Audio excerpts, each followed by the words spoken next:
Uma boa noite a todos e a todas que nos acompanham aqui pela página do Facebook ABC Contra o Golpe e também pelo canal YouTube Transição, para mais esta noite de debate, aí sempre com um tema que para mexer com o pensamento, não é? Levar as pessoas à reflexão. E hoje nós vamos falar aqui um pouco sobre essa articulação possível, talvez, sobre a religião e a política. Não é? Então, uma boa noite a todos e todas novamente, mas eu quero iniciar aqui fazendo uma leve propaganda, porque não somos só nós que nos preocupamos aí com o tema religião e política.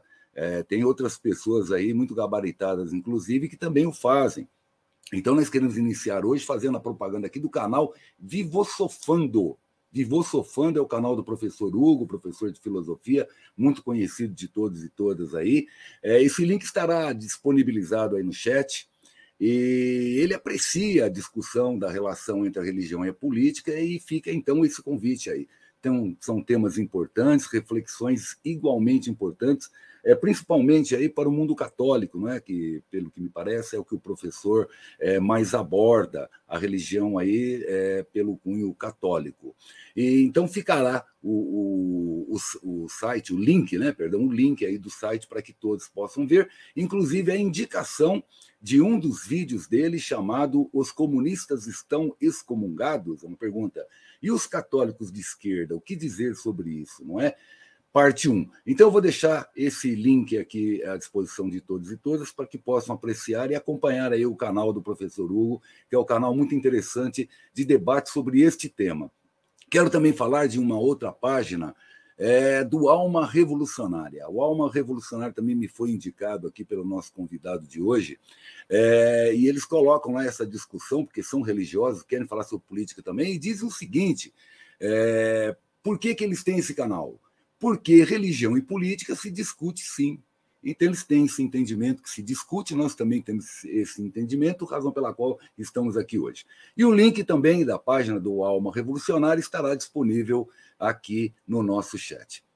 Eu gostaria também de agradecer o nosso camarada Aldo dos Santos. O camarada Aldo dos Santos, ele me presenteou, deixa eu só acertar a câmera aqui, com este livro. Este livro aqui é um livro muito importante de reflexões baseadas aí na vida do próprio autor, não é? Que é o livro Rumo à Estação Catanduva. Vale a pena ler. Eu sei que já houve, inclusive, uma live a respeito deste livro, desta obra, em que foi discutido, né? Uma live que disseram, inclusive, que foi muito boa. Eu não pude assistir na ocasião, mas irei assistir porque ela se encontra gravada. E quem sabe, futuramente, nós façamos uma outra com a presença do Aldo aqui, para fazer novas considerações a respeito disso. Camarada Aldo, muito obrigado mesmo aí por ter me presenteado com o livro. Será um imenso prazer poder ler e refletir junto a ele. Hoje nós vamos ouvir muito aqui essa palavra reflexão para todo lado, porque a nossa intenção, de fato, a nossa intenção aqui não é chocar ninguém, não é colocar o religioso em choque, mas é levar elementos para a reflexão, do porquê esse distanciamento do pensamento político ou ideológico político não tem razão de ser. Não é? Então, nós queremos trazer elementos para que nós possamos pensar, para que nós possamos ter uma visão crítica do mundo, especialmente nesses dois temas que são tão importantes para o Ocidente, para a humanidade como um todo. Mas hoje, nós devemos nos lembrar também que comemoramos um feriado, não é um feriado, né? Hoje é facultativo, inclusive, né? A comemoração do Corpus Christi, que é um ponto facultativo, de fato, é isso, um ponto facultativo.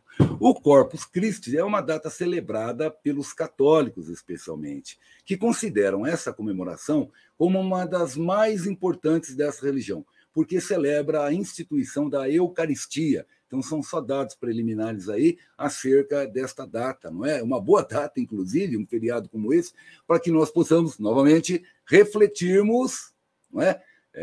Sobre o tema de hoje, sobre a questão de hoje, a política, e a política levada para um pensamento extremo, não é? Dentro de uma esquerda revolucionária que muito admira e que muito absorve dos textos de Marx.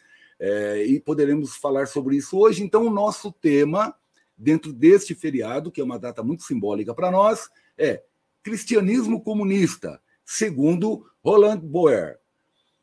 e a religião como libertação. Então, o cristianismo comunista, esse trecho por si só, nós sabemos, já arrepia muita gente, tanto religiosos quanto marxistas. Devemos ser francos, tanto um quanto outros, não é? Por isso da importância dessa discussão nesta data. E a religião como libertação. Temos muitos camaradas aí que, inclusive, disseram que seria muito interessante conversar sobre isso, mas que não acreditam na religião como um elemento de libertação. Não é? Sim, consideramos e respeitamos a opinião de todos, e este também é mais um assunto para a reflexão. Ela tem elementos de libertação ou não? Nós vamos poder discutir um pouco sobre isso hoje, né? Então, vamos lá. A revista Ópera apresentou no dia 9 de junho um texto escrito pelo seu editor-chefe e fundador, o Pedro Marim. Um texto muito interessante, aliás, que é uma resenha sobre o livro do Roland Boer,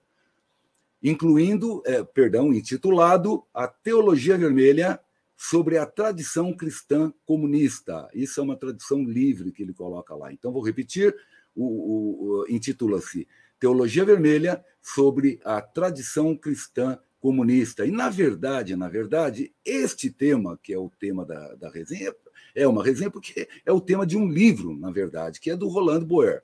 Não é? O Roland Boer, ele é um teólogo, filósofo marxista australiano, radicado na China. E ele tem um grande interesse na pesquisa daquilo que ele chama de construção real do socialismo.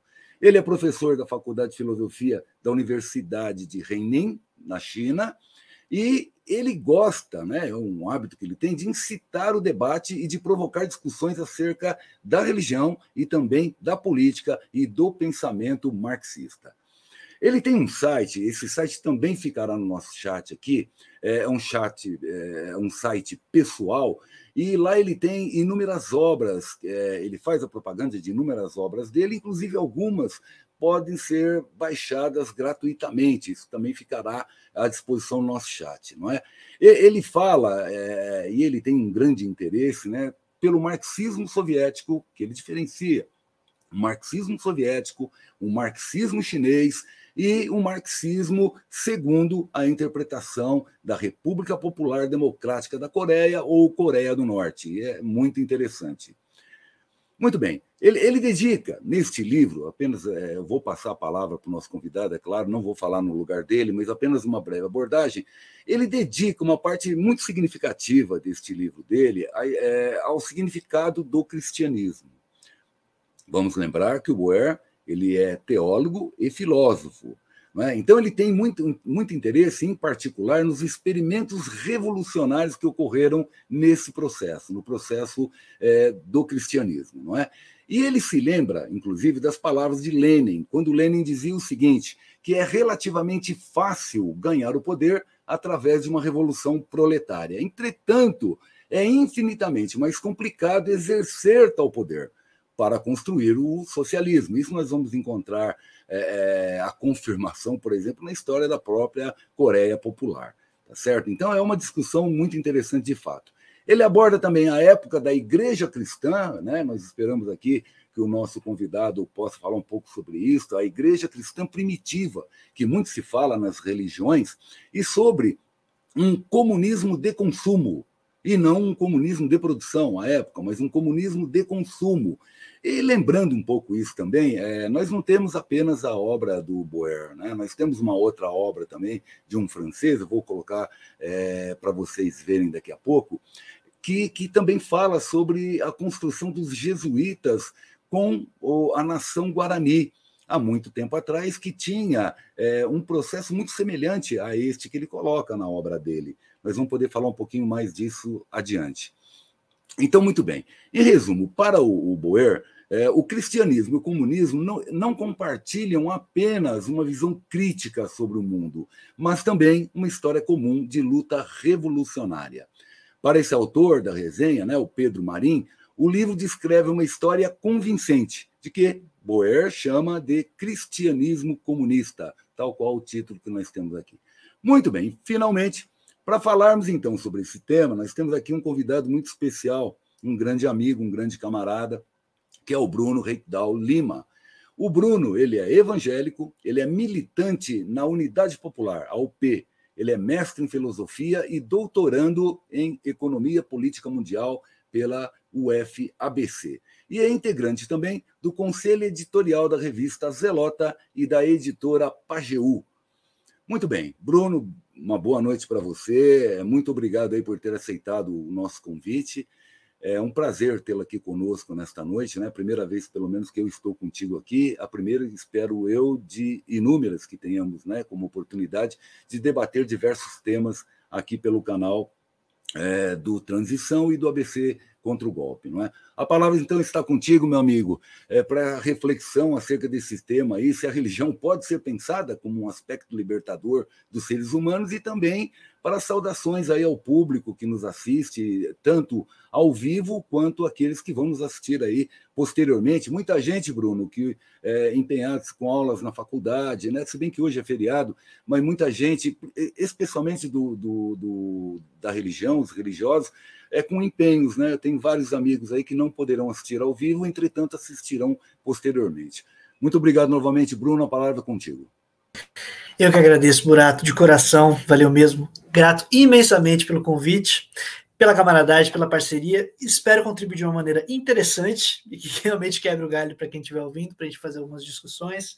E agradecer você que está acompanhando agora, nesse momento, ou depois, que espero que seja massa, seja de manhã, de tarde, de noite, ou na madrugada que a gente não consegue dormir.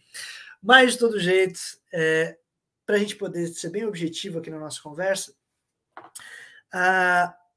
acho que uma das coisas mais interessantes que o Bauer traz para a gente, no texto dele, e que funciona para absolutamente vários elementos do que a gente chamaria de campos ideológicos, dos espaços ideológicos, aparatos ideológicos, mas que na religião fica muito explícito.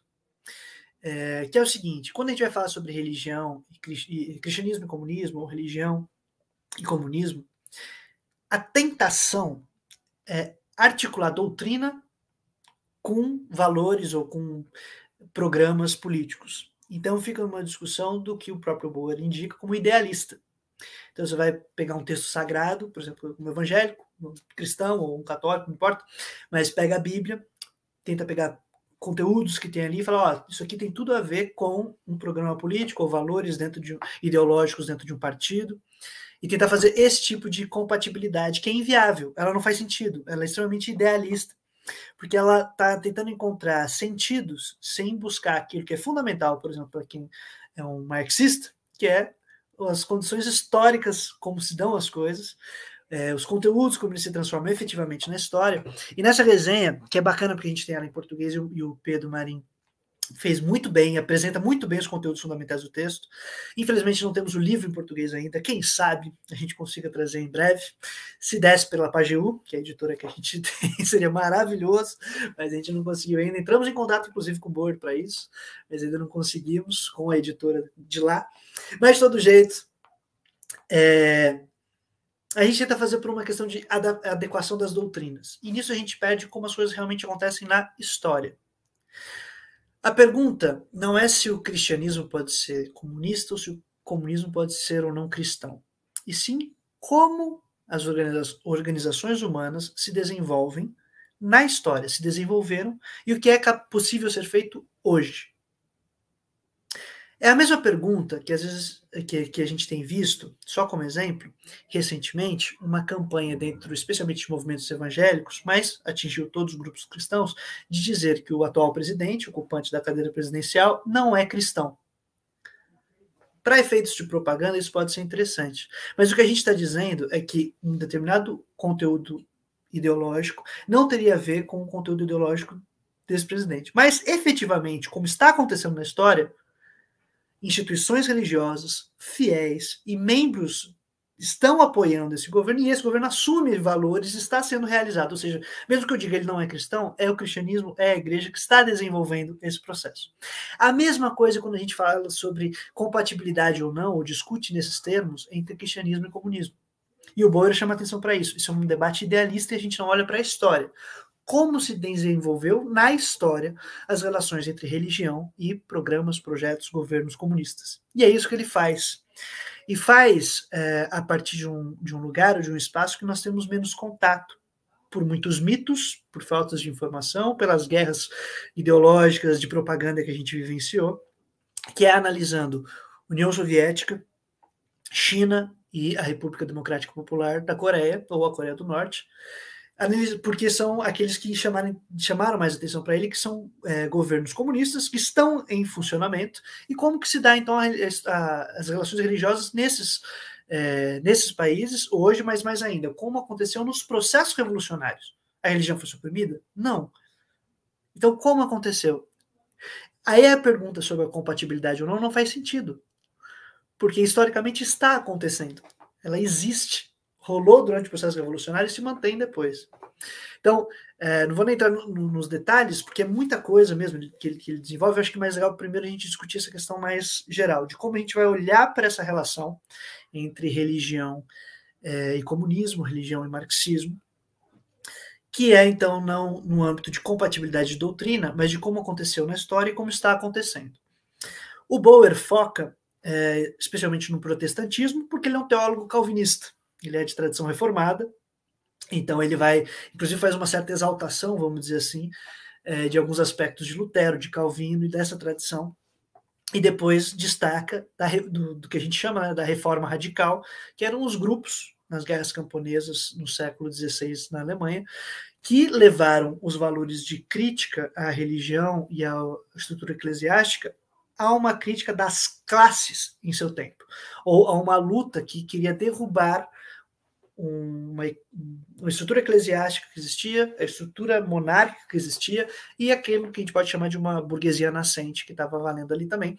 Então são as chamadas guerras camponesas, que tanto interessaram para muitos comunistas em nossa história, incluindo Engels, por exemplo, que dedica alguns bons textos a respeito. Especialmente na figura do Thomas Minger, que é um reformado que morre nessas lutas, né, incitando os camponeses para a libertação efetivamente, e acaba se tornando um exemplo da mobilização popular e inspira uma série de outros movimentos comunistas que vão, ou de raiz, ou que vão originar no comunismo, vamos dizer assim, ao longo da história. E o Bauer apresenta isso de uma maneira muito consistente, muito bacana. E só para não perder o fio, o Bauer, e o Marin indica isso no finalzinho da resenha, inclusive, o Bauer não fala sobre a teologia da libertação aqui na América Latina. E por que ele não faz isso? Eu tenho a minha hipótese. Ele não faz isso pra gente, porque muitas vezes é apresentada a teologia da libertação como uma exceção na história. E isso engana a gente. Eu sou alguém que estuda muito a teologia da libertação, ela me inspira muito, sou formado nessa base, apesar de evangélico, a teologia da libertação de vertente católica e depois a ecumênica me influencia absurdamente. Mas a gente não pode tratar um movimento popular desse tipo como uma exceção, porque ele ocorreu no mundo todo e durante vários processos na história, né, de mobilização popular, de luta e tal.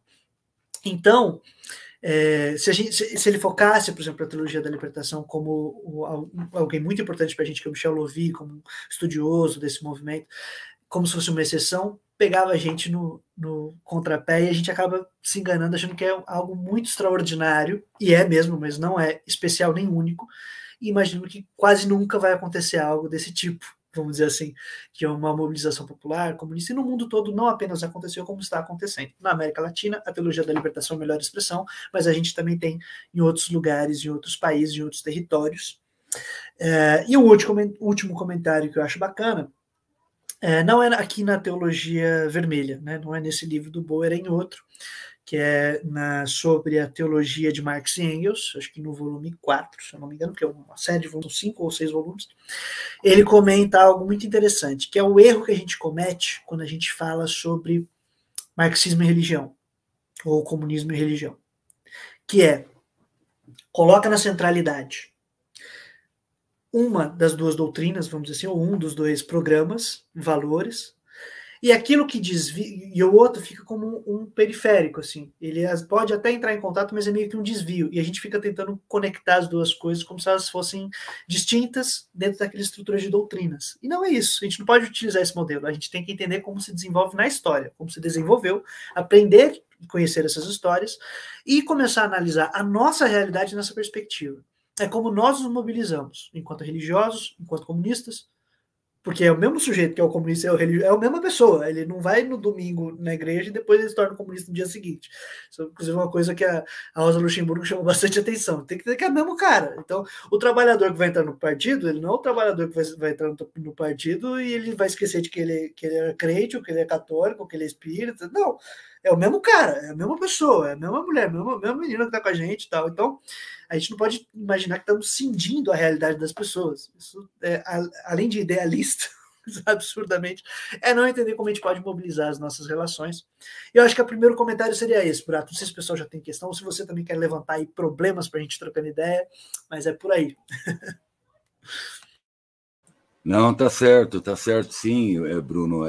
Para a gente começar, né, a nossa conversa aqui, sim, porque o assunto é bem profundo, não é? A gente não tem a pretensão aqui, em uma hora e pouco de live, querer esgotar isto, né? Na verdade, o que nós desejamos é convidar as pessoas para que busquem a obra e leiam a obra, não é? Que leiam a resenha, que nós vamos colocar o link aqui também disponibilizando. Já disponibilizamos agora o do Vivosofando, do professor Hugo, né, para que o pessoal acompanhe, é muito interessante de fato. Vamos colocar também o da Alma Revolucionária, o site do Boer, tá certo? E vou mostrar agora, até quero aproveitar esse momento para mostrar de quem nós estamos falando. Aqui, esse aqui é o Boer. Esta aqui é a obra em questão, tá certo? A Teologia Vermelha, não é? O cristianismo comunista, uma tradição do comunismo comunista. Então, essa aqui é a obra do Boer e este aqui é o Boer que nós falamos. E nós temos também... Está aqui, ó. A República... Olha, vejam bem. A República Guarani é um livro muito interessante. Esse aqui de capa verde, né, que está aqui do lado meu direito da tela, não sei de que lado está para vocês, deve ser o direito também. Mas antigamente ele tinha um outro nome, né? Era a República, deixa eu ver se eu consigo ler aqui, que o nome era complicado e grande e complexo. E eu tomei conhecimento desse livro num curso na Metodista de Realidade Brasileira. E eu me recordo até hoje, camaradas e Bruno, que quando o professor expunha a aula sobre religião, falava sobre religião, aí um dos alunos disse assim: mas, professor, a religião é o ópio do povo, não é? A religião, como Marx bem colocou, ela serve para aprisionar as almas, né? Ela não devia nem estar nesse curso aqui. Aí o professor respondeu, né, muito firmemente. Falou: a religião ela é utilizada como um instrumento que pode tanto aprisionar quanto libertar. Né? Aí ele deu, então, o exemplo da teologia da libertação, que eu gostaria que você falasse um pouco, Bruno, já aproveitando, essa questão da religião enquanto instrumento de libertação, tá certo? Que eu acho que tem muito a ver. E ele falou, na ocasião, então, ele falou desse livro aqui. E é um nome longo, eu nem me lembro mais, porque quando eu comprei, quando eu achei o livro, eu só achei resumido como a República Guarani. Mas ele se chamava o seguinte: a República Comunista Cristã dos Guaranis. Era este o nome do livro, tá? O título do livro. Vou repetir: a República Comunista Cristã dos Guaranis, da qual a idade me fez usar o óculos para poder ler aqui e passar para vocês. Mas é uma obra muito interessante, este livro aí. Tá? E quem sabe nós possamos ainda um dia fazer uma live sobre este livro em especial, que foi um francês que escreveu, e quando esta obra chegou à França, causou grande furor. Para muita gente, a partir de então, começou a ver como uma construção possível o socialismo. Vejam bem. Foi uma forte discussão à época lá. Então, quero retornar para você novamente, meu amigo Bruno, para que você fale um pouquinho mais. Essa questão aí do comunismo de consumo e comunismo de produção, sobre o que exatamente o Boer quer dizer, né? Essa relação com a igreja primitiva cristã. Não é? A igreja primitiva cristã ela é defendida em todas as religiões. No espiritismo, eu posso dizer, enquanto espírita, que ela é um grande símbolo para todos nós, não é? É que, infelizmente, o espírito, de uma forma geral, ele vê aquilo nas obras e enaltece, mas não defende essa construção aqui na vida concreta, na vida material. não é? Então tem a questão ali do socialismo utópico, que influenciou bastante o Kardec, né? Que o Kardec é da época que vem o socialismo utópico, Saint-Simon e outros pensadores, e esta obra, este pensamento do socialismo utópico, que depois se torna o científico, né? O Marx traz para a realidade concreta, não é? Esta ideia influencia demais tanto Kardec quanto a própria obra espírita, tornando a obra espírita, no mínimo, progressista, no mínimo progressista. Não é? Então, são questões que a gente não entende. O porquê que uma coisa é e quem segue encara como não sendo, não é verdade? Não o pratica. Porque existe uma coisa chamada praxis, não é? O próprio cristianismo, não é assim, Bruno? O cristianismo em si ele tem valor pela sua praxis, especialmente. Não é? Eu acho que é isso que o Boer ele aborda um pouco, não é? Essa construção concreta de ideias, não é, do comum. Então, eu gostaria que você falasse um pouco a respeito disso. Pode deixar, rapaz, é muito massa, porque aproveitando que a gente já tinha comentado sobre muitas vezes a gente querer fazer as compatibilizações, né? O que acontece? O registro que a gente tem de igreja primitiva no cânone da Bíblia está no livro de Atos dos Apóstolos, né? E a gente tem, então, nesse livro, uma narrativa de uma comunidade em que tudo era de todos. Então, todos traziam seus bens, depositavam à frente dos apóstolos, e eles compartilhavam de acordo com a necessidade de cada um. Então, aí já estipulam alguns critérios interessantes. Mas quando a gente lê essa história, e ela é muito massa, e ninguém vai negar que isso seriam valores incríveis, né? A gente corre o risco de debater isso sem pensar na realidade concreta das relações sociais daquele tempo, do nosso tempo, e de como utilizar isso como valores que não são etéreos, mas efetivamente como orientadores das nossas relações sociais. Então, beleza. Muitas vezes o pessoal, para poder falar que o cristianismo é comunista, faz isso, né? Olha lá, tudo era de todos, de acordo com a necessidade, sim, isso são valores, mas como isso se realiza? Que esse é o problema. E aí isso estaria na diferença entre o comunismo de consumo, que é o que a gente tem ali. O Boer trabalha isso de uma maneira muito interessante, que ele fala, ó, era uma comunidade em que tem pobres, tem ricos, poucos ricos, a maioria é pobre, tem uma questão étnica muito tensa entre diferentes povos, gentios e judeus, que são vários grupos, que podem ser de vários grupos, judeus e todos sob o domínio romano. Então você tem essa luta étnica, a diferença entre rico e pobre, e entre classes de senhores e escravos, querendo ou não, é mais ou menos isso. Quem são os servos, quem são os escravos, quem tem determinados tipos de trabalho. A comunidade semita de judeus que está ali constituindo a igreja no começo, ou as comunidades messiânicas ali no começo, elas são, como é que a gente pode dizer? Eram comunidades de subsistência, pescadores, pequenos camponeses, que estavam perdendo suas terras. Esse tipo de trabalho o Boer não desenvolve bem, tem outros autores que fazem de maneira muito mais bacana. Um deles chama Sean Fein, que tem um texto maravilhoso chamado Jesus, um judeu da Galileia, que é muito massa, que ele vai apresentar as dinâmicas que tinham no território à época, as lutas sociais, as transformações ali na Galileia que incentivam e dão condições para surgir um movimento popular daquele tipo. Muito bacana esse livro. Mas o que está acontecendo? As pessoas produzem, estão desempregados, estão perdendo suas terras, estão se empobrecendo, tem poucos ricos, tem lutas étnicas, e dentro desses espaços das comunidades messiânicas, todas essas diferenças vão se achatando, vamos dizer assim, ou vão sendo abstraídas para que as pessoas, em torno de um mesmo projeto, estejam juntas. E um dos critérios é distribuir aquilo que se produz, ou aquilo que se tem, para cada um tenha atendido suas necessidades e suporte os períodos de tensão que eles vão viver. Inclusive depois dos períodos de perseguição que vão acontecer, então a comunidade vai se construindo e se ajudando numa rede de solidariedade.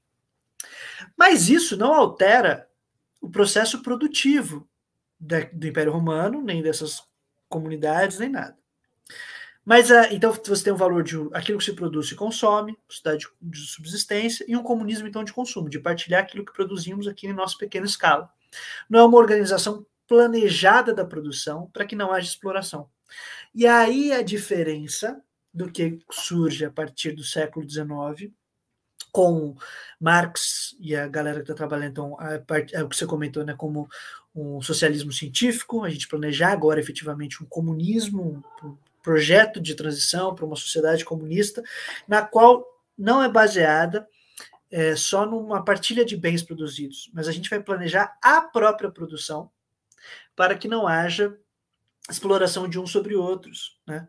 Então, para que a gente organize a divisão social do trabalho, para que a gente tenha uma melhor maneira de viver, cada vez mais racional, que as pessoas tenham suas necessidades atendidas, não só a partir daquilo que se tem de subsistência, mas efetivamente a sociedade toda organizando a produção para diminuir tempo de trabalho, para a gente conseguir ter uma vida com melhor qualidade, ter uma melhor distribuição, garantir a casa para todo mundo, comida para todo mundo, essas coisas. Que, claro, faz muito mais sentido, efetivamente, como prática, para a gente poder realmente atender às necessidades das pessoas. A diferença de você não ter um planejamento, só ter ali a partilha do consumo e tal, que é como acaba sobrando a partir de valores daquela tradição bíblica e tudo mais. Só que essa tradição, ao mesmo tempo, da comunidade primitiva, ela animou muitos dos movimentos populares que nós tivemos, que nós temos, tanto, por exemplo, o recorte que o Bohr mais faz no livro, né, que é do século XVI na Alemanha, os camponeses que estão se levantando contra os reis, contra o clero e a pequena burguesia que estava surgindo, estão baseados na experiência lá de recuperar esses valores de tudo e de todos de acordo com as necessidades. Então isso anima essas comunidades e elas fazem uma revolução, vamos dizer assim, popular, ou tentam, né, fazer, acabam sendo massacradas, e isso anima, na verdade, a continuidade, porque teremos próximos movimentos populares e de trabalhadores que também estão baseados e se animam nesses valores, nesses princípios. Mas sem pensar agora sobre as novas dinâmicas produtivas, de força produtiva que a gente tem, sobre uma sociedade industrial, que dá para organizar a própria produção, para que a gente não baseie a nossa vida na exploração de uns sobre os outros, mas que a gente organize cada vez melhor a produção total, para que a gente tenha um melhor uso de tudo.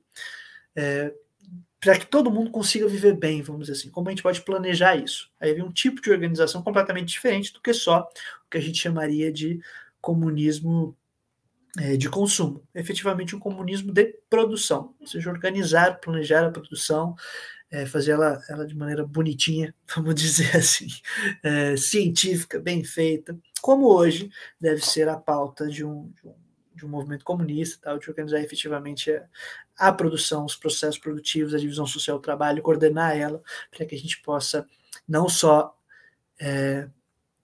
ter a caridade como um efeito depois da exploração e da desigualdade. Não, mas que a gente consiga diminuir cada vez mais desde seu princípio, que é a organização do processo produtivo.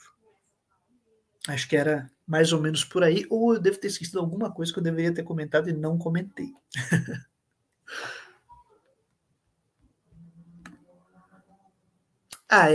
Da teologia da libertação também temos, né?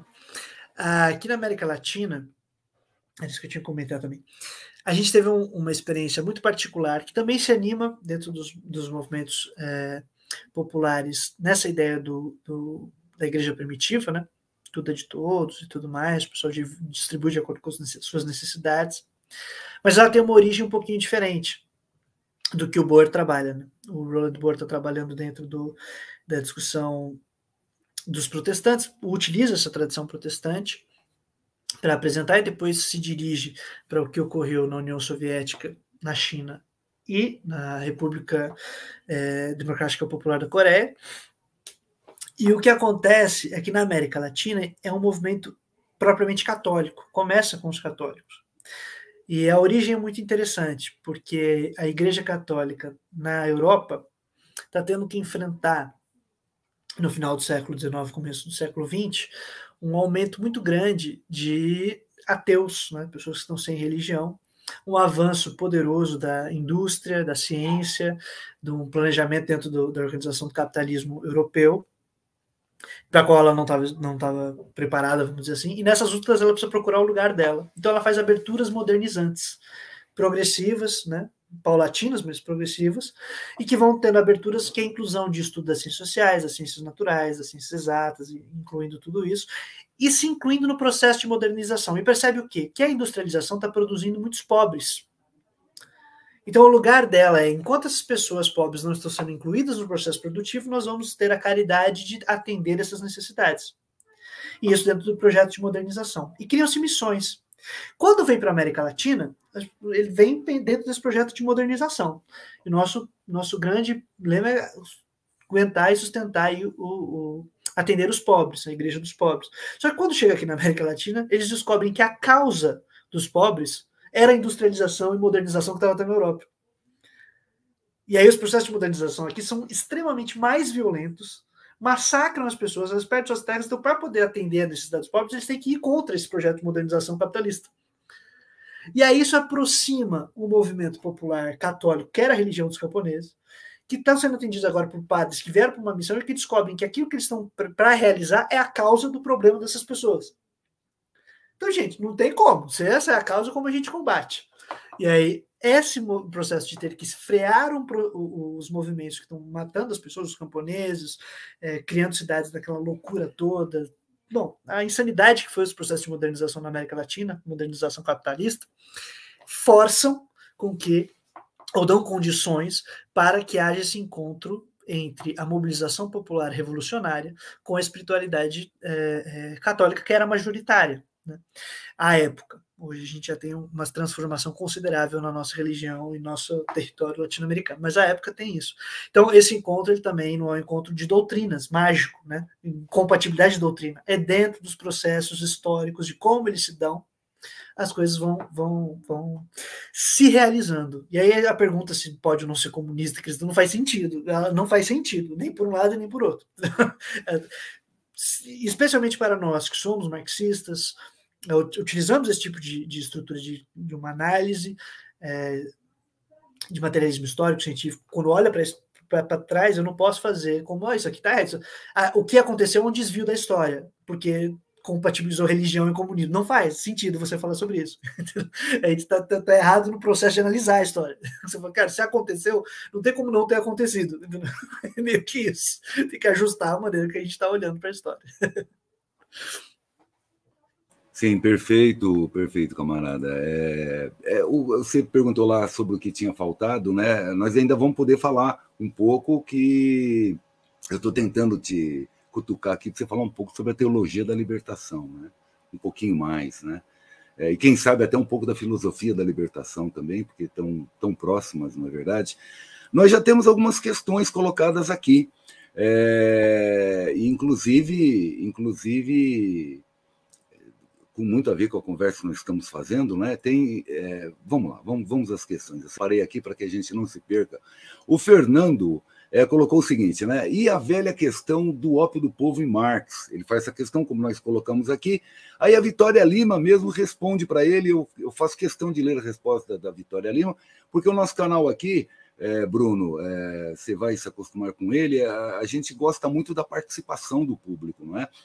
O público pode participar com opiniões, com questões, e às vezes até responder mesmo algumas questões, né? Como nesse caso, por exemplo, eu achei muito interessante a resposta da Vitória Lima. Ela coloca: Marx diz que a religião é o ópio do povo, mas diz também que ela é a expressão da miséria real, mas também um protesto contra esta miséria real. Não é? Então é o ópio do povo, mas também é um protesto contra essa miséria. Inclusive essa passagem do Marx, ela é muito bonita, né? Ela é até poética, se a gente for ver, né? A forma como ele coloca essa questão do ópio do povo e também da expressão da miséria e o protesto contra essa miséria, né?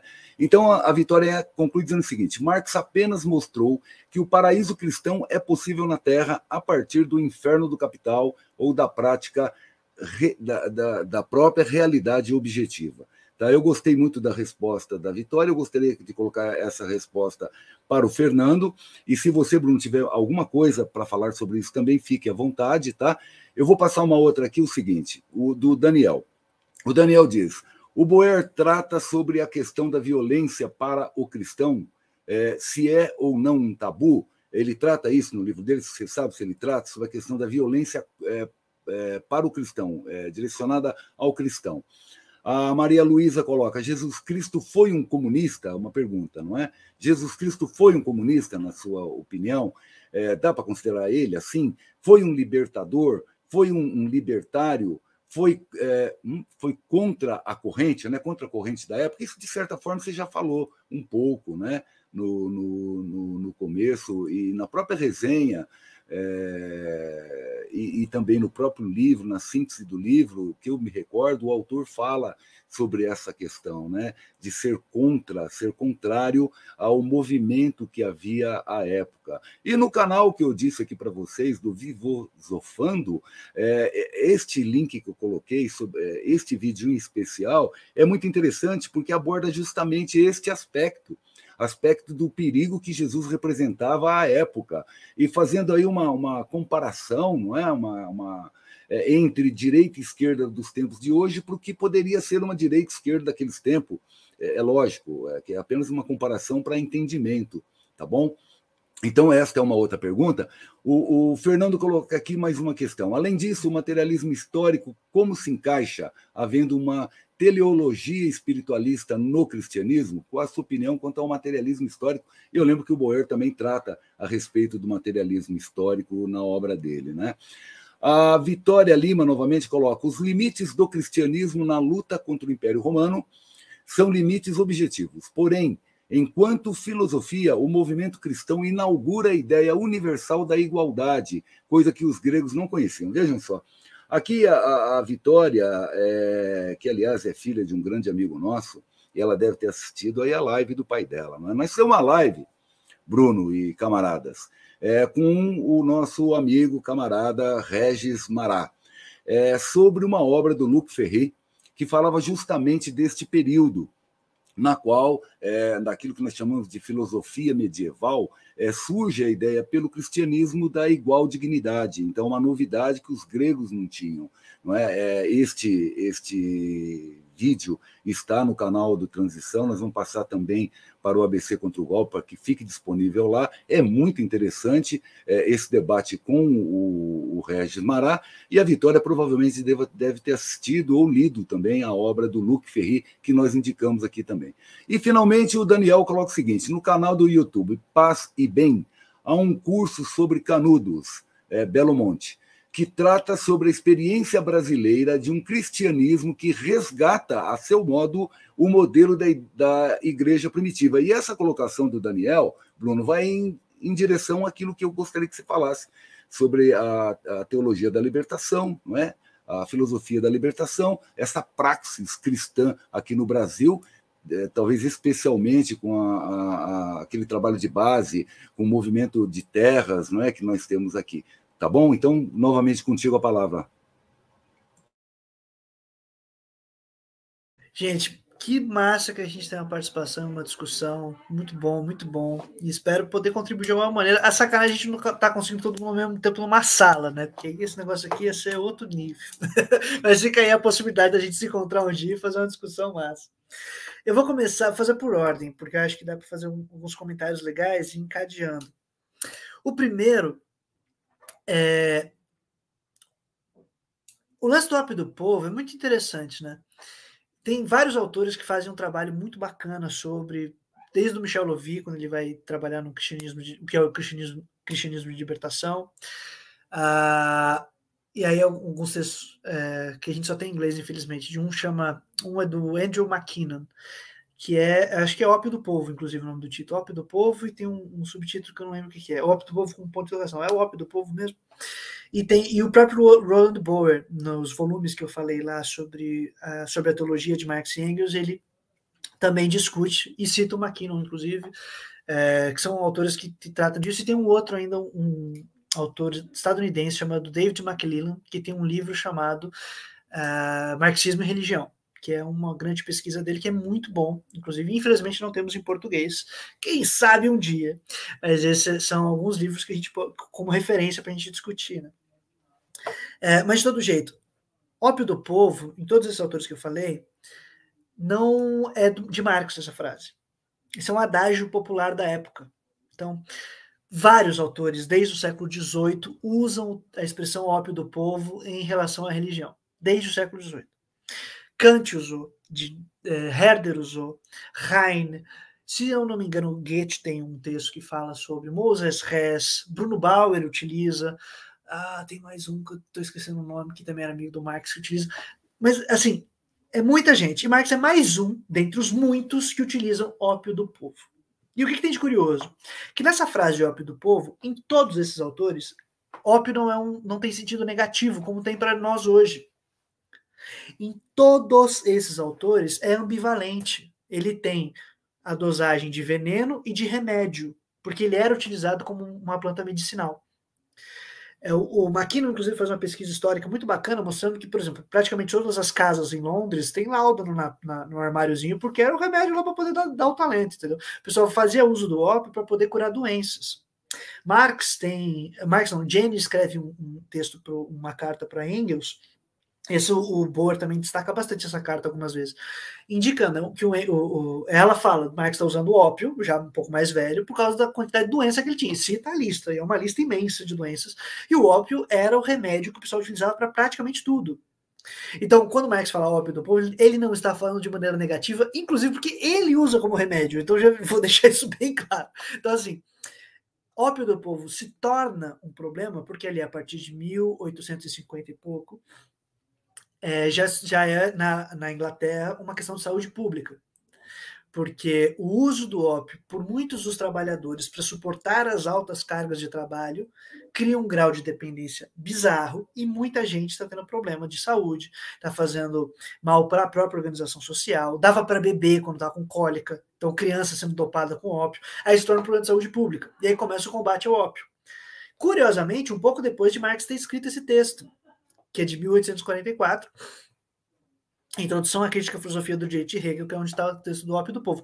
Mas só nisso, o ópio, que é aquilo que o pessoal tanto chama atenção, não tem nenhum valor dentro do texto. Ele é só uma metáfora para mostrar que a religião ela é ambivalente. E aí a Vitória, quando ela faz a citação, mostra desse jeito. Ele é o espírito de um mundo sem coração, ele é o suspiro da alma oprimida, e tem mais uma série de outras coisas ao mesmo tempo. Nos manuscritos econômico-filosóficos, que são do mesmo ano, um pouquinho mais para frente, Marx fazendo várias experiências, ele faz uma reapresentação da questão religiosa, também utilizando a expressão em alemão eine, ao mesmo tempo, que é isso e isso. Não é que ou é libertação ou é aprisionamento. Ou ela é ao mesmo tempo. E o Boer trabalha isso não nesse livro, em outro, que então a religião está sempre em tensão entre ser reacionária e revolucionária, ao mesmo tempo. E o que decide essa tensão? O que nós fazemos de nós mesmos. Esse é o ponto. Qual é o projeto que nós estipularemos para nós, enquanto humanidade, para a realização das nossas vidas hoje, para que a gente viva melhor? E aí, isso no nosso ouvido hoje é uma insanidade, né? Porque você fala, nossa, mas como assim? Então, é isso. E na época, inclusive, quando se fala, gente, nós precisamos fazer aquilo, que nesse texto de 1844, Marx cita um outro filósofo alemão, Ludwig Feuerbach. Pronto, acho que Feuerbach utilizava o ópio do povo também num texto. Mas tá, cito Feuerbach. E o Feuerbach diz assim, né? O ser humano é o ser supremo para o ser humano, que é a conclusão da crítica dele, uma crítica à religião que Feuerbach faz. Aí, isso para o ouvido de um crente que já está, não, Deus é o ser supremo, né? Imediatamente você cria um bloqueio. Mas aqui qual que é o apontamento? O ser humano é o ser supremo para o ser humano, porque sobre Deus não dá o que falar, queridão. A gente só tem como resolver nós, entendeu? Ele está lá, está aqui, beleza. Inclusive, o lance é como nós interpretamos Deus? A partir das relações que nós temos. Então, nós fazemos projeções de quem somos na divindade. É isso que ele indica. Que é muito boa essa crítica, inclusive, a gente tem que trabalhar ela. Sabe por quê? Porque o Deus de Bolsonaro é o reflexo dele e do grupo que está com ele. O Deus fascista é reflexo de como o fascista interpreta o mundo. E tem esse projeto. E é isso. Então, vai aparecer dessa maneira. A imagem das projeções que nós fazemos, porque não dá para falar de Deus a não ser a partir da nossa realidade. Bom, dito isso, e aí Marx faz um adendo, né? Então, o ser supremo, o ser humano, o ser supremo para o ser humano, esse é o Feuerbach, Marx cita ele, e em seguida, então, há um imperativo categórico de libertar ou quebrar todas as situações em que o ser humano ser humilhado, subjugado, escravizado e tal. Então, é quebrar essas relações de exploração. Então, é o que faremos de nós mesmos. Esse é o problema. Quando fala sobre o ópio do povo nessa tensão, então, o que faremos de nós mesmos, sendo religiosos ou não? Qual é o nosso projeto de sociedade? O que a gente vai fazer da gente? Um proletário ouvir isso a seu tempo, utilizando a expressão proletário, eu só fui entender isso depois que minha filha nasceu. O que é o proletário? É quem não tem nada além da prole. Aí eu olhei para minha filha e falei, eu entendi agora. Eu luto como proletário não por mim, mas para que a minha filha não seja mais uma explorada na mão de outro canalha, ou na mão de uma relação que nem precisa de um canalha. Essa própria relação de produção explora a vida de pessoas. Então eu não quero que minha filha seja moída nessa máquina de sacrificar gente chamada capital. O proletário não quer perder a única coisa que tem, que é filho, que é a vida, quer que prossiga, que tenha uma vida melhor. Então, qual é o nosso projeto de sociedade para nós mesmos? Para nós mesmos é para nossa filha, para o nosso filho, para o sobrinho, para quem é mais novo, para que a próxima geração não seja explorada como nós fomos, que tenha uma vida melhor, que tenha possibilidade de futuro, no caso, porque pode ser daqui a 30 anos não tem mais ar para minha filha respirar nessa cidade. Então, e culpa da reprodução do capital, que nunca é freada. Aí que tá, entendeu? Então, isso vai contra algum processo religioso? Ao contrário, o que o pessoal mais defende é família, meu pai. Então, tipo, tá todo mundo lutando família. Fala, não vou defender família. Defende, que você quer que teu filho viva? Ou você quer que ele coloque um preço na própria pele e vá no mercado ser vendido, se vender? Entendeu? É esse o ponto. É esse o ponto. Então, a discussão a partir do ópio é a gente entender que está nessa tensão. E o que faremos de nós mesmos? Aí a gente coloca a religião para trabalhar para algum lugar, dentro de um projeto de sociedade. Então, a discussão é o projeto de sociedade no qual a religião ou a igreja está inserida como instituição. Né? Então, a crítica à religião, Marx fala no texto de 1844, não é a crítica a uma ilusão não é a crítica à ilusão, mas a um mundo que requer essa ilusão. A crítica à religião é a crítica ao mundo que requer esse tipo de religião. Então, se é uma religião que quer adestrar, amansar e fazer com que a gente aceite a exploração, o problema está nesse mundo. Eu preciso mudar ele para que essa religião não seja mais necessária ou não suja dela. Então, ele fala que a crítica passa pela religião para aquilo que é o fundamento da religião, que são as nossas relações sociais. Então, aí que está a dinâmica a partir da questão do ópio, entendeu? E isso vai ser desenvolvido na obra toda de Marx, até o final da vida dele. Aí eu defendo isso junto com a galera da Teologia da Libertação, por isso que eu já vou emendar com a Teologia da Libertação, que a crítica dessa crítica da religião, Marx vai nem falar mais de religião. Ele vai amadurecer essa crítica e vai começar a falar sobre as relações de produção.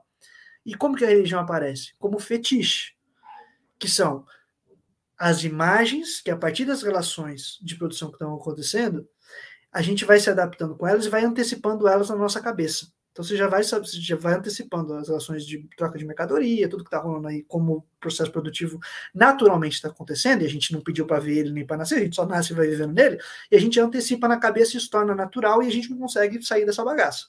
Isso cria uma série de dinâmicas nas quais é a coisa mais normal do mundo eu acordar de manhã e falar: o preço do meu trabalho hoje é 15 conto. Que não paga nem meu café da manhã. E eu vou fazer o quê?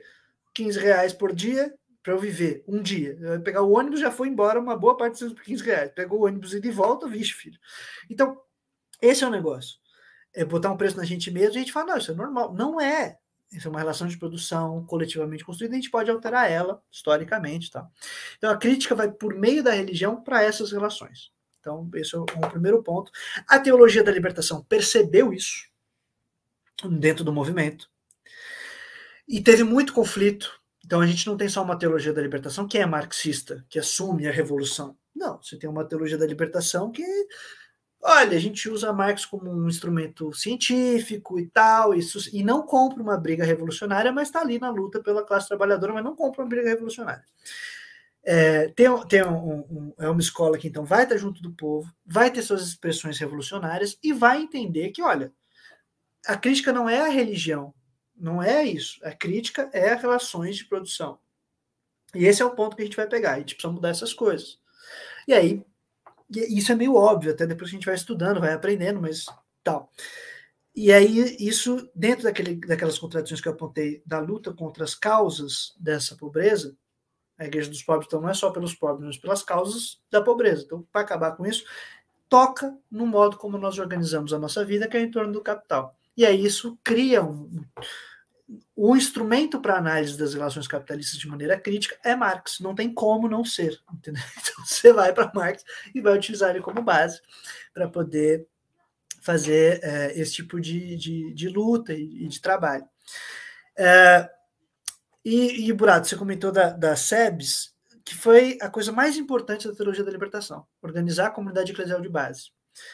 E como que era a mobilização? Como evangélico, moleque ainda, né, 32 anos, para fazer 33, analisando como estudioso, ou seja, não vivenciei uma SEB. O grande instrumento era você municiar as pessoas para ter acesso direto ao texto bíblico. E ler a Bíblia a partir da realidade que estavam vivendo. Então o cara tá lá se lascando numa casa ruim, sendo expulso de sua terra, não conseguindo trabalho, tendo que dar um jeito de dar comida para os filhos e tal. Nessa insanidade, quando ele lê a Bíblia, ele fala, eu preciso encontrar uma ferramenta que me ajude aqui a entender isso aqui. Só que essas ferramentas já não estavam mais numa interpretação do padre direto para as pessoas, dizendo, olha, mas é isso mesmo, é só no reino dos céus. São as pessoas lendo e vendo que, gente, está sendo prometido que era para a gente ter uma vida boa aqui. E aí as discussões são, pô, olha, assim como o rei era, o rei em tal tempo era opressor, assim é hoje dentro da ditadura. Assim como o faraó escravizava, assim é dentro da relação do capital. E as pessoas vão fazendo essas discussões a partir dali da vivência, do que eles estão vivendo. E isso é muito poderoso, você tirar o mediador das pessoas de acesso direto à palavra de Deus. Eu sou de tradição protestante, então, teoricamente, nós não teríamos mediadores, mas nós temos vários, porque hoje só especialista pode ler a Bíblia.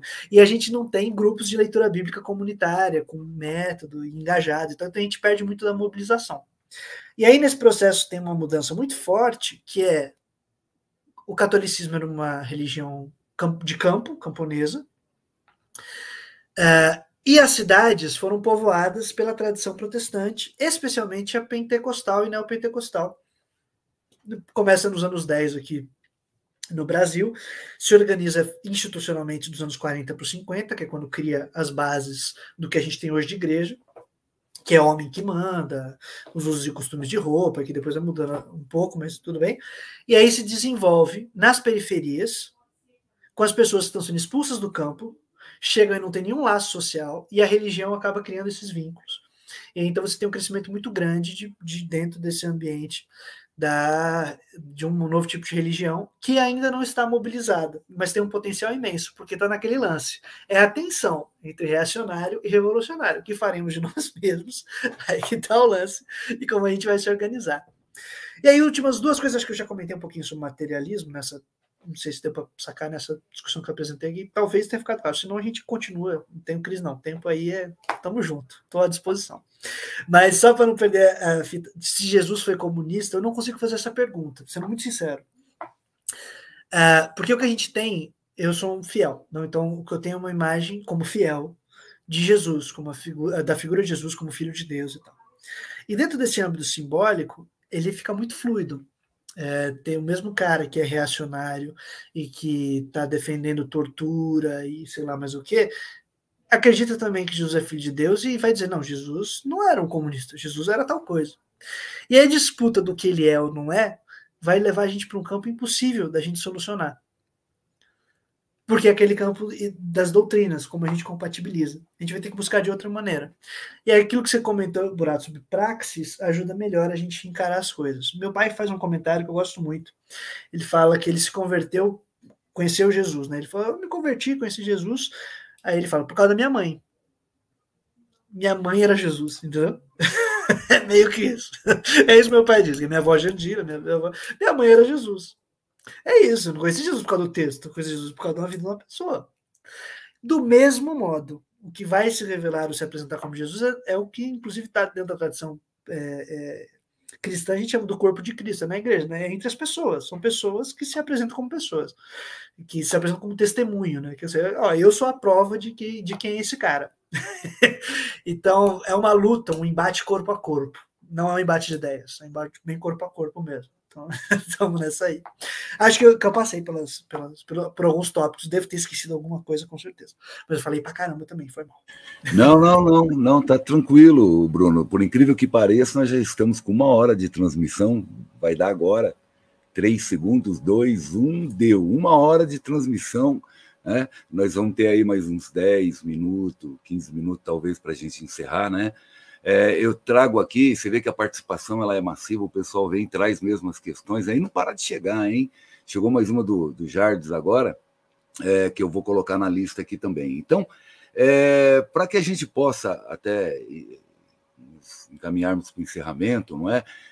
Das suas considerações finais, Bruno, e depois as saudações a todos e todas que nos assistiram, não sem antes eu passar para você as questões que chegaram para nós aqui. Então, o Jardes havia perguntado o seguinte, olha, perguntar para o Bruno o que ele pensa sobre a visão de Reza Aslan, sobre o Jesus histórico. Ele gostaria que você falasse um pouco sobre Jesus histórico, mais alguém colocou, acho que foi o Daniel, falou sobre o Jesus histórico, que é um tema que nós gostamos muito aqui no canal, inclusive, falar sobre o Jesus histórico, não é? Depois o Fernando colocou o seguinte, aí ele está colocando sobre Nietzsche, eu não sei se nós conseguiremos responder, ele diz o seguinte, a morte de Deus de Nietzsche pode significar justamente a igualdade radical ao extremo, onde até Deus pode morrer como um mero mortal? Aí ele coloca, já pararam para pensar nesse lado da questão? Tá, essa é uma colocação do Fernando, que ele gostaria de saber, e finalmente chegou aqui para nós mais uma do Jardes. Vamos ver onde é que está aqui. Está aqui. Não está não. Não achei. Ele está respondendo uma outra aqui. Está aqui, ó. Não, a do Jardes eu passo depois, eu vou achar ela aqui, camarada. Você pode ir respondendo essas, para não causar embaraço aqui no fluir da nossa transmissão. Tá bom? Ô, Burato, eu posso só te pedir, por favor, para essa última do Nietzsche, dar só uma repassadinha para ver se eu consigo, senão eu já abro mão também. Tá? É só porque eu sou meio incompetente em Nietzsche. A morte de Deus de Nietzsche pode significar justamente a igualdade radical ao extremo, onde até Deus pode morrer como um mero mortal? Já pararam para pensar nesse lado da questão? Então eu vou dizer o seguinte, como está e já pararam, não está direcionado apenas a você, Bruno, mas eu acho que a mim também e a todos e todas que assistem, eu vou dizer com toda franqueza para você, Fernando, que eu nunca parei para pensar nisso, não. Eu me recordo que sobre esse tema eu vi algo muito engraçado, que era uma tirinha de jornal que tinha um urso sentado numa árvore em 3 quadrinhos. No primeiro ele dizia o seguinte, Deus está morto. No segundo cai um raio em cima dele. E no terceiro ele diz, eu me enganei. São maneiras de você colocar a questão e de refletir. A sua colocação, Fernando, é interessante. É interessante. Eu confesso que eu nunca parei para pensar desta forma, tá bom? Mas é uma reflexão muito importante. E digo mais, o Regis Mará, que se encontra agora aqui conosco, boa noite, Regis, aí, obrigado por estar conosco. Ele fará novamente uma live conosco sobre Nietzsche. Sobre Nietzsche. Isso deve ser abordado por ele com certeza. Então, Fernando, você já está convidado a assistir essa live também, e se não for dito na live, você lançar a pergunta, tá bom? Se você quiser responder, Bruno, fique à vontade. Bora! Sobre Jesus histórico, eu não conheço de verdade, eu já ouvi falar muito sobre a questão do Reza Aslan, mas eu não faço ideia, nunca me apropriei. Então eu vou ficar na dívida sobre o autor e o que ele trabalha.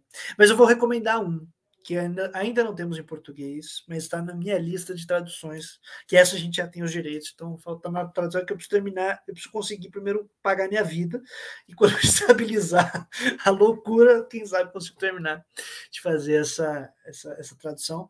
Mas é um livro de um autor chamado Pablo Richard, ele é um comunista, um socialista, padre socialista, que foi da frente dos cristãos pelo socialismo no Chile, final da década de 60, começo da década de 70, organizou o primeiro e único, infelizmente, encontros de cristãos pelo socialismo de toda a América Latina.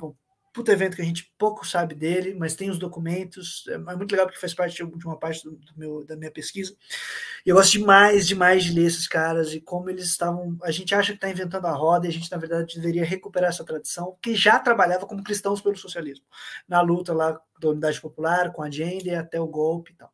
E o Richard tem uma trajetória maravilhosa de luta popular, de um cara que teve que se esconder por 6 meses no fundo de uma paróquia, depois fugiu para o Peru, começou a trabalhar num bar com um nome falso, até conseguiu os documentos para fugir, para ir para Costa Rica, para morar. Então foi uma loucura que o cara conseguiu viver. E ele é um estudioso, um biblista maravilhoso, ele é um sociólogo, Ele é sociólogo, teólogo, biblista. Assim, ele é brilhante, ele é um cara brilhante. E ele tem um livro chamado A Memória do Movimento Histórico de Jesus. E ele toma o cuidado de chamar a memória do movimento histórico de Jesus. Porque ele não vai discutir o Jesus histórico, uma personagem impossível de apresentar em detalhe. Mas a memória que é trazida do movimento em torno de Jesus, ela é histórica. Então ele pode trabalhar as raízes e os traços dessa memória. E ele pega não só o cânone oficial dos 4 evangelhos, mas o Atos dos Apóstolos, ele pega, na real, os livros apócrifos que entrariam, que seriam desse mesmo período, e traça, livro por livro, que conteúdo nós temos, o que é trazido, quais são os conflitos históricos dos povos que estão ali na região, quais são as comunidades que fundaram os escritores desse texto, para entender quem é essa galera, quais são as dinâmicas. É um livro brilhante, mas brilhante. Ele é um cara muito bom, muito bom. Infelizmente não temos em português, só tem em espanhol. Produzido pelo Departamento Ecumênico de Investigações, que é uma das escolas mais importantes que a gente tem da Teologia da Libertação, que não é católica, é ecumênica, e tem uma produção fantástica. E esse livro é maravilhoso. Então, eu fico de dica, porque, para quem se interessa pelo tema, esse livro é massa. Memória do Movimento Histórico de Jesus. Então, ele não vai trabalhar a personagem de Jesus, e sim os povos, as comunidades, como ele se lembra e tal. E isso dá o traço de como que a gente entende essa mensagem construída em torno dessa figura. E aí essa figura aparece de um jeito muito, muito bacana. E aí, quando você soma isso a outros textos tal, e trabalhos como do que eu comentei, do Sebastian, do Chanfreine, né, que é Jesus, um judeu da Galileia, que também não fala quase de Jesus, fala do território de Jesus, do terreno, das mudanças geográficas, dos deslocamentos populacionais. Personagem de Jesus não dá para saber, mas esses movimentos eu consigo, e aí me dá um traço de quem é. Então, esse tipo de estudo eu gosto muito, me ensina muito, e eu fico aí, compartilho como possibilidade. O lance de Nietzsche, eu vou me esquivar absurdamente, porque eu não manjo absolutamente nada, deixo para o outro camarada dar esse talento. Mas eu vou comentar um autor que eu gosto muito, que é o Franz Hinkelhammer, que ele tem um livro recente que se chama Quando Deus se faz humano, nasce a modernidade. O título já é bem provocativo, fica aí a dica. Mas qual que é a ideia básica? Qual uma das mensagens mais potentes que você tem no cristianismo? Não é que Deus morreu, é que Deus se fez gente. E o cara que Deus se fez como pessoa morreu. E aí você coloca a gente como responsabilidade sobre esse Deus que é pessoa, que é gente. Isso abre uma maneira de interpretar a história em que não se busca Deus mais em cima, mas o Deus que esteve e está aqui.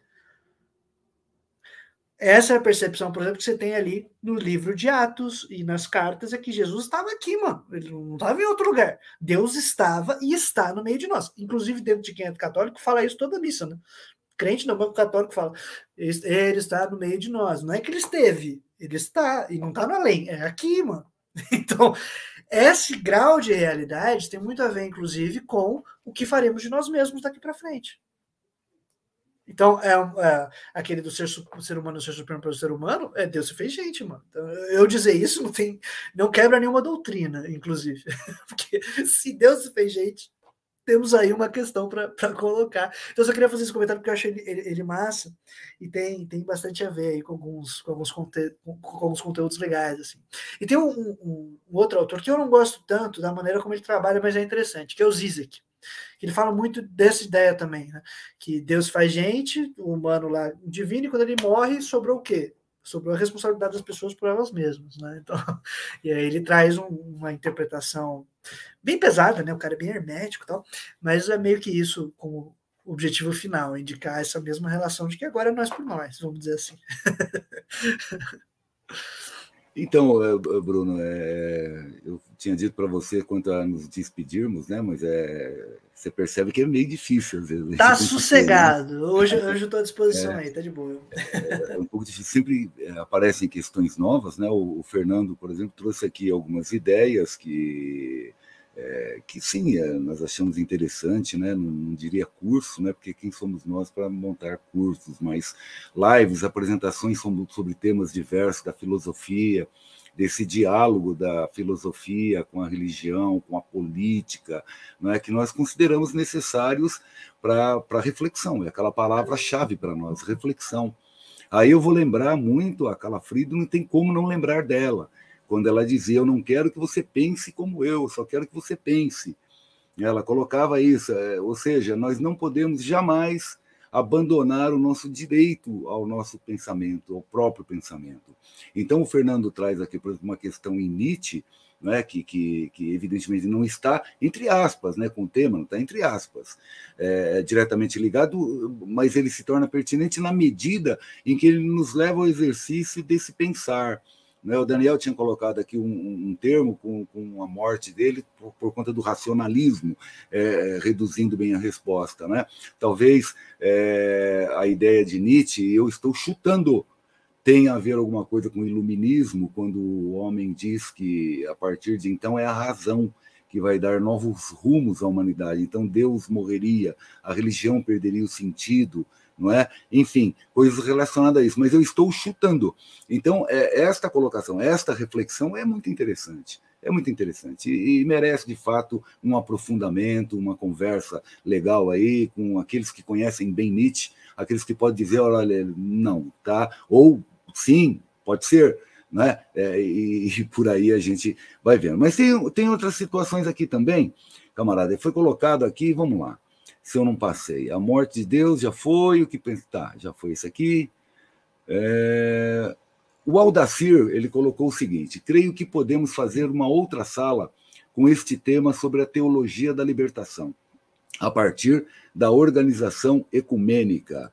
Eu acho muito legal. Você aceitaria, você topa, Bruno, uma outra discussão com esse tema aí, marcado um tempo lá para frente? Bora, claro. bora. E fica aqui duas dicas. Para quem manja ou consegue ouvir espanhol e ganhar, tem o canal do Departamento Ecumênico de Investigações, né, em espanhol, o Departamento Ecumênico de Investigações, que é o Departamento Ecumênico de Investigações, que tem muito conteúdo.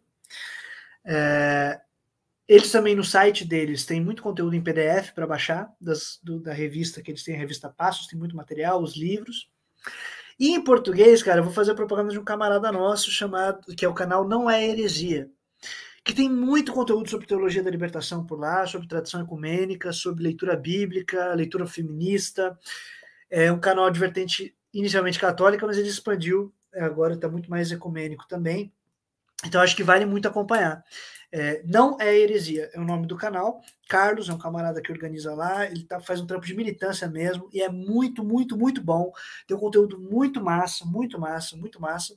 Então fica a dica lá de sempre estar acompanhando. Eles, inclusive, tiveram uma discussão sobre cristianismo e comunismo lá. Teve um curso, inclusive, eu acho. Então, e vez por outra tem esse curso de novo, que é só para quem se inscreve. Então, fica atento aí que vale a pena acompanhar esse canal do departamento, e a revista Zelota, que é a revista que eu faço parte, fica a dica também, revista Zelota, com Z, bonitinho, que é uma revista eletrônica de vertente adventista, mas que tem textos também, alguns da Teologia da Libertação. Tem uma entrevista que a gente traduziu do Pablo Richard, tem contribuição de um camarada nosso que é presbiteriano, um outro camarada que é batista, eu que sou evangélico de tradição pentecostal. Então é uma revista de vertente adventista, mas também tem um diálogo aberto muito massa.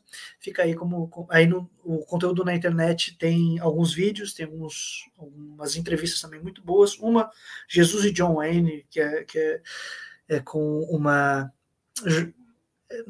pesquisadora estadunidense que escreveu um livro chamado Jesus e John Wayne para falar sobre o conservadorismo americano e a religião, e é uma entrevista excelente. Tem lá também no canal Revista Zelota, tem no YouTube. Fica aí como dicas de conteúdos que a gente pode ter, e topa para a gente discutir teologia da libertação no âmbito ecumênico. Chama outros camaradas também que manjam muito, gente boa.